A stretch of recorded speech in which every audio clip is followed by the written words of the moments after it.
Jennifer France की थी लेकिन भारतीय संस्कृति से प्रभावित हो यहीं की होकर रह गई। रिश्तों की समझ थी उसे, तभी तो केतन की दिल की भावनाएं अच्छी तरह से समझ गई थी। आराम से माँ, ला यह बैग मुझे दे दे, पता नहीं क्या है इसमें, सीने से चिपकाए रहती है हमेशा, कहीं नहीं जाने वाला तेरा यह बैग। कहते हुए केतन ने अपनी माँ के हाथ से वह बैग ले लिया। एक हाथ में सामान और दूसरे हाथ में माँ की उंगली थाम रखी थी। केतन ने माँ से तेज नहीं चला जाता, इसलिए वह भी धीरे धीरे उनके कदम से कदम मिलाते हुए चल रहा था। उसको ऐसे चलता देख माँ अचानक केतन के बचपन में खो गई। जब केतन चलना सीख रहा था तो वह भी तो उसके कदम से कदम मिलाती थी, कभी उस पर झुंझलाई नहीं, हमेशा सब्र रखा। आज शायद उसी का नतीजा है जो केतन भी बिना झुंझलाए उसके कदम से कदम मिला रहा है। माँ की आंखें एकदम से भर आईं। ट्रेन स्टेशन पर पहले से खड़ी थी। अपने कोच के सामने केतन अपना नाम और सीट देखने लगा। इतने में उनका सामान लेकर कुली ट्रेन के डब्बे में चढ़ चुका था। केतन ने माँ को कुछ देर वहीं खड़े रहने को कहा और वह कुली के साथ अपनी सीट पर सामान व्यवस्थित करवाकर फटाफट माँ के पास पहुंचा। उसने दोनों हाथ से माँ को ट्रेन में पकड़कर चढ़ाया और दोनों सीट पर आकर बैठ गए। ऑफिस के काम से उसको पचमढ़ी जाना था। 10 दिनों का ट्रिप था। माँ को अकेला छोड़कर जाने का मन नहीं था, फिर जगह भी अच्छी थी तो केतन ने सोचा कि माँ को भी अच्छा लगेगा। हालांकि इस उम्र में उनसे ज्यादा तो घूमा नहीं जाएगा, पर हवा पानी बदलने से तबीयत अच्छी हो जाएगी, सोचकर वह माँ को भी अपने साथ ले आया। दोनों अपनी सीट पर बैठे ही थे, तभी ट्रेन ने सायरन दे दिया और धीरे धीरे ट्रेन ने स्टेशन छोड़ दिया। माँ, आराम से पैर ऊपर रखकर बैठ जा, सफर लंबा है, लटकाने से पैर सूज जाएंगे। कहते हुए केतन ने माँ के पैरों को ऊपर उठाने में मदद की। ट्रेन तब तक अपनी गति पकड़ चुकी थी। उनके डब्बे में अभी ज्यादा भीड़ नहीं थी, बस उनकी बगल वाली सीट पर एक पति पत्नी का जोड़ा बैठा था। शायद अगले स्टेशन से और सवारी चढ़ जाएं। माँ, ठंड तो नहीं लग रही, खिड़की बंद करूं? केतन ने पूछा। नहीं बेटा, हवा आने दे, अच्छी लग रही है। और उस ठंडी हवा में माँ को झपकी लग गई।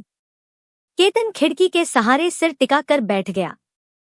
पंचमढ़ी बहुत ही सुंदर, मध्य प्रदेश का दिल हो जैसे, 5 पहाड़ियों के बीच बसा है, इसलिए नाम पचमढ़ी पड़ा। केतन अचानक पंचमढ़ी की पुरानी यादों में खो गया। इससे पहले वह अपनी पत्नी के साथ शादी के बाद आया था। किरण का तो मन ही नहीं था यहाँ आने का, उसे तो आउट ऑफ इंडिया जाना था, पर केतन की जिद के आगे उसकी नहीं चली। प्रकृति ने जैसे अपनी छटा बिखेर रखी है यहाँ। केतन कितना खुश था यहाँ आकर। कितनी देखने की जगहें थी। पांडव केव, धूपगढ़ जो कि सतपुड़ा की सबसे ऊंची चोटी पर है, यहाँ से अस्त होते सूरज का जो दृश्य होता है वह बहुत ही विहंगम होता है। सतपुड़ा के जंगल भी बहुत ही मनोरम थे। ख्यालों में ही केतन की आंखों के आगे वे खूबसूरत दृश्य एक के बाद एक आते गए। याद है उसे जब जंगल सफारी पर जाने से पहले केतन ने किरण का मूड अच्छा करने को बोला था, जाने मन, इतनी अच्छी जगह पर अपना मूड खराब मत करो, यहाँ तो बस हम रोमांस करेंगे। यह कहकर केतन ने किरण को अपनी बाहों में ले लिया, लेकिन किरण उसकी बाहों से अपने को छुड़ाती हुई गुस्से में बोली थी, यहाँ पर रोमांस तुम्हें सूझ सकता है, मुझे नहीं। अरे, अगर पैसों की बात थी तो मुझे से एक बार बोलते, मैं पापा को बोल देती, वे टिकट करा देते। अरे, कम से कम ऐसी जगह तो नहीं आना पड़ता। यह सुनते ही केतन का अच्छा खासा मूड बिगड़ गया। उसके बाद यहाँ की खूबसूरती भी उसका खराब मूड ठीक न कर सकी। वह अपने ख्यालों में ही था कि माँ की आंख खुल गई। उसने अपने बैग में से खाना निकालकर प्लेट में लगाकर केतन को दिया। ले बेटा, खाना खा ले। केतन और माँ खाना खाने लगे। दोनों ने खाना खत्म किया तो माँ बोली, अब तू भी सो जा बेटा, थक गया होगा, मैं भी लेट जाती हूँ। केतन ने माँ को अच्छे से चादर उठाकर लिटा दिया और खुद ऊपर की बर्थ पर चला गया। वह अपनी चादर बिछाकर लेट गया। ट्रेन अपनी गति से बढ़ती जा रही थी। केतन की आंखों से नींद अभी कोसों दूर थी। वह फिर पुरानी यादों में चला गया। किरण शुरू से उससे रिश्ता जोड़ नहीं पाई। बात बात में अपने घर, अपने पापा के पैसों के ताने देती। सासुमां से कभी तमीज से न बोलती। काम में, घर में तो उसका कभी मन लगा ही नहीं। रोज केतन से बाहर जाने की जिद करती।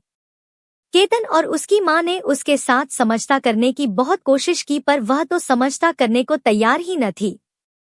आखिर साल भर में दोनों अलग हो गए। केतन की माँ ने कितनी विनती की, गिड़गिड़ाई, लेकिन किरण ने किसी की एक न सुनी। आज इस बात को 4 साल हो गए।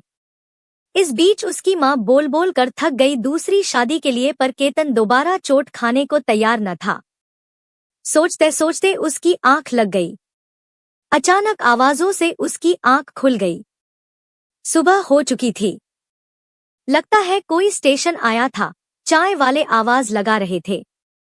केतन बर्थ से नीचे उतर कर आया। माँ पहले ही उठ चुकी थी। अरे माँ, उठ गई, चाय पियोगी ना? कहते हुए केतन ने खिड़की में से एक चाय वाले को आवाज लगाई और 2 चाय ले ली। कितनी देर और है बेटा? बस माँ, अब अगला स्टेशन अपना ही है। कुछ खाओगी? नहीं बेटा, अब तो होटल में चलकर फ्रेश होकर ही कुछ खाएंगे। अगले स्टेशन पर केतन अपनी माँ के साथ ट्रेन से उतर गया। कैब पहले ही बुक करा दी थी जो उनको लेने स्टेशन आ गई। कैब में सामान रखकर दोनों बैठ गए। बेटा, जगह तो बहुत ही सुंदर है। कितनी अच्छी और शांत है यह। हाँ माँ, बहुत अच्छी जगह है यह। आखिरकार दोनों रिजॉर्ट आ गए। माँ, यहाँ पर तुमको किसी चीज की कमी महसूस नहीं होगी। अकेले भी मन लग जाएगा, इसलिए मैंने यह रिजॉर्ट रहने के लिए चुना। कहता हुआ केतन रिसेप्शन की ओर बढ़ गया। सारी औपचारिकता पूरी करने के बाद उनको कमरे की चाबी मिल गई। केतन माँ के साथ कमरे की ओर बढ़ गया। उनका सामान उनके रूम में लड़का लेकर आ रहा था। बहुत बड़ा garden, indoor games, swimming pool, lounge, हर तरह की सुविधा से युक्त था रिजॉर्ट। रूम में वह फ्रेश होकर नाश्ता करने के बाद केतन बोला, माँ, मुझे जाना होगा, आप आराम कर लो। काम से फ्री होकर घूमने चलेंगे। आपका मन हो तो बाहर रिजॉर्ट में घूमने चली जाना, कोई डर की बात नहीं है। केतन को काम में 3 से 4 घंटे लग गए। जब वापस आया तो देखा माँ लाउंज में बैठी थी। उसके पास एक लड़की बैठी थी। उसकी उम्र 25 से 26 साल थी।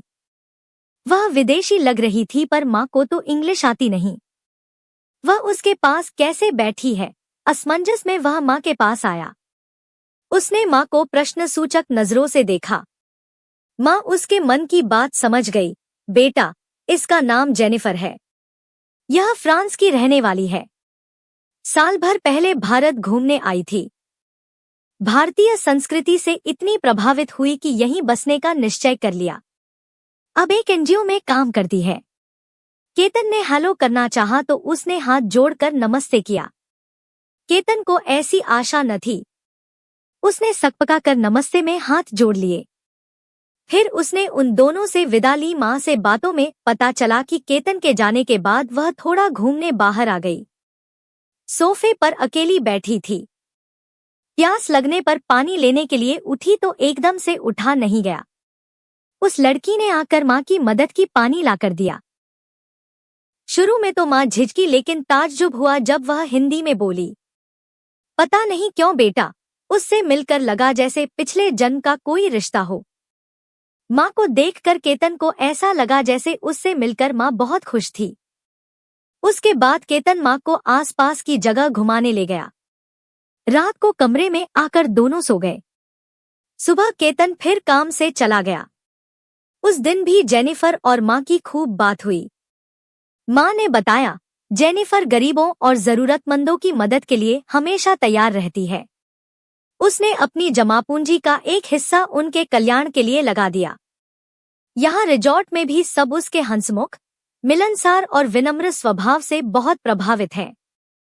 सच बेटा, उस बच्ची ने तो मेरा दिल जीत लिया। तुम्हारा धन्यवाद जो मैं यहाँ आई और उससे मुलाकात हुई। अब माँ ने झिझकते हुए केतन से पूछा, बेटा, तू तो दिन भर चला जाता है, मैं जेनिफर के साथ आसपास घूम आऊं? अरे माँ, ऐसे कैसे एक अजनबी पर विश्वास कर लें? बेटा, वह बहुत अच्छी है। इतने कम समय में एक अपनापन सा लगने लगा है। नहीं माँ, मेरा मन नहीं मानता। वैसे भी कल मुझे कुछ खास काम नहीं, हम दोनों घूमने चलेंगे। अगले दिन दोनों तैयार होकर घूमने चल पड़े। वे एक मंदिर पहुंचे। वहां पर उन्हें जेनिफर दिखी। माँ ने दूर से ही उसको आवाज लगाई। वह भी माँ को देखकर बहुत खुश हुई। तीनों दर्शन के लिए अंदर चल दिए। केतन ने देखा, जेनिफर ने चुन्नी से सिर ढक लिया और दोनों हाथ जोड़कर आंखें बंद कर ली। माँ काफी देर तक पूजा करती रही। केतन बाहर आ गया। जेनिफर भी बाहर आ गई। दोनों काफी देर तक बात करते रहे। बातों में पता चला कि वह पचमढ़ी घूमने आई है। साल भर पहले भारत आई तो भारतीय संस्कृति से बहुत प्रभावित हुई, इसलिए यहीं बस गई। अब एक एनजीओ में काम करती है। फ्रांस में भी वह सामाजिक कामों से जुड़ी थी। उसके माँ बाप भी उसके इस निर्णय से खुश हैं। दोनों काफी देर तक बात करते रहे। माँ सही कह रही थी, बहुत ही अच्छी हिंदी पर पकड़ है उसकी। पूरे दिन जेनिफर उन दोनों के साथ ही थी। अगले दिन केतन सुबह से ही काम पर निकल गया। 7 से 8 दिन यूं ही निकल गए। एक दिन केतन और माँ खाना खा रहे थे, तभी माँ बोली, बेटा, एक बात बोलूं? बोल ना, मान। तू जेनिफर से शादी कर ले। केतन खाना खाते खाते रुक गया। उसको माँ से ऐसी बात की आशा न थी। यह क्या कह रही हो, माँ? जानते ही कितना है माँ, हम उसको डोट न अपना देश, न अपना धर्म, खान पान, रहन सहन सब कुछ तो बिल्कुल अलग है। और वो क्यों तैयार होगी? आपने ऐसा सोच भी कैसे लिया? बेटा, तेरी माँ हूँ, ऐसे ही धूप में बाल सफेद नहीं किए। मैंने उससे सब बात कर ली है। तू तो चला जाता था, मैं और वह पूरे दिन साथ रहते थे। उसको तेरे बारे में सब बता दिया। उसके मन की भी ले ली, वह तैयार है। सच बताऊं, उसकी बातों से लगा जैसे वह तुझसे प्रभावित है और किस धर्म की, किस जान पहचान की बात कर रहा है। किरण से तेरा रिश्ता तो देखभाल कर किया था, पर क्या हश्र हुआ? यह कहकर माँ चुप हो गई। केतन को कुछ समझ नहीं आया। वह रात भर सो न पाया। काफी सोचने के बाद सुबह उसने माँ से कहा, माँ, एक दफा मैं खुद जेनिफर से बात करना चाहता हूँ। उसके बाद ही किसी निर्णय पर पहुंचूंगा। एक दफा चोट खा चुका, अब हिम्मत नहीं फिर से धोखा खाने की।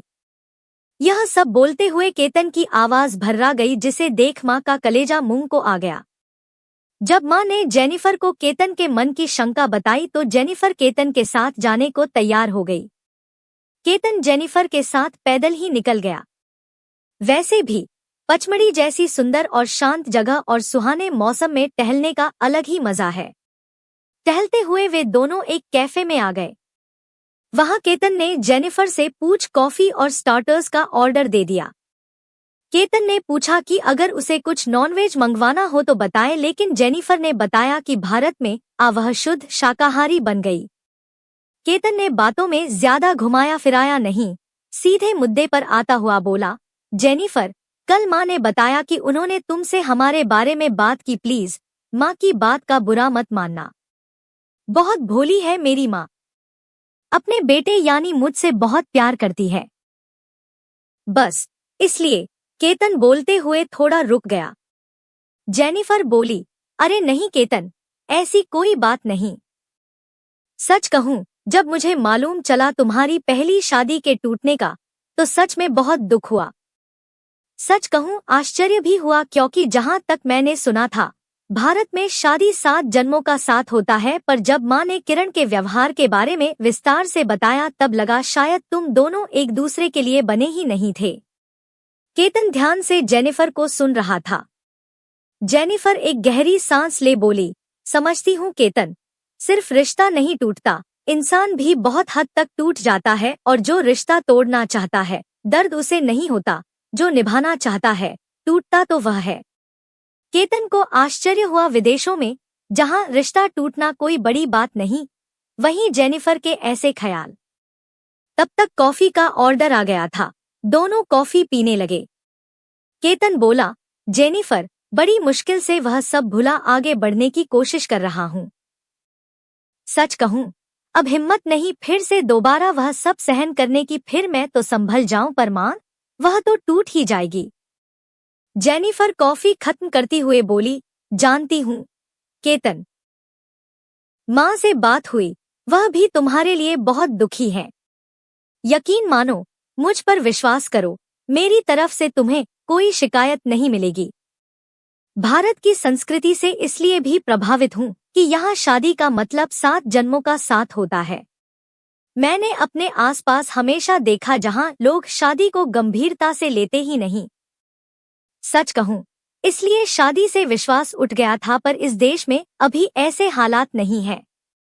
यहाँ शादी का मतलब सिर्फ 2 लोगों का जुड़ना नहीं, 2 परिवार जुड़ते हैं। केतन टिश्यू से मुंह पोंछते हुए बोला, पर जेनिफर, हमारा धर्म, भाषा, देश सब अलग है। यह भावनाओं में लिया निर्णय नहीं, पूरी जिंदगी का सवाल है। जेनिफर बोली, केतन, इस देश में मैंने हमेशा के लिए यहीं बसने का निर्णय ले लिया था।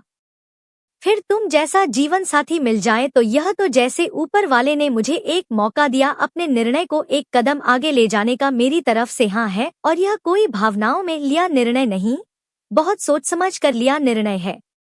मैं तो अपने माता पिता से भी बात कर चुकी हूँ। अब आगे तुम्हारी मर्जी। केतन ने कुछ सोचा, फिर उसने जेनिफर के हाथ पर अपना हाथ रख कहा, जेनिफर, मुझे अपनी जिंदगी में शामिल करोगी, हमेशा के लिए। जेनिफर की आंखों में आंसू थे। बिल का भुगतान कर दोनों रिजॉर्ट की तरफ बढ़ गए। इधर मां बेचैनी से टहल रही थी। उन दोनों को देख मां का दिल धड़कने लगा। क्या निर्णय होगा? जेनिफर और केतन ने बिना कुछ कहे एक साथ मां के पैर छुए।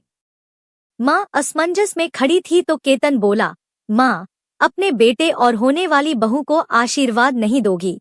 मां ने अपने कंपकंपाते हाथों से दोनों को आशीर्वाद दिया। सच, जिन खूबसूरत वादियों से केतन कभी कड़वी यादें लेकर निकला था, अब यहाँ से एक नया रिश्ता शुरू हो रहा है। उसने देखा, मां और जेनिफर एक दूसरे से बातें करने में व्यस्त हैं।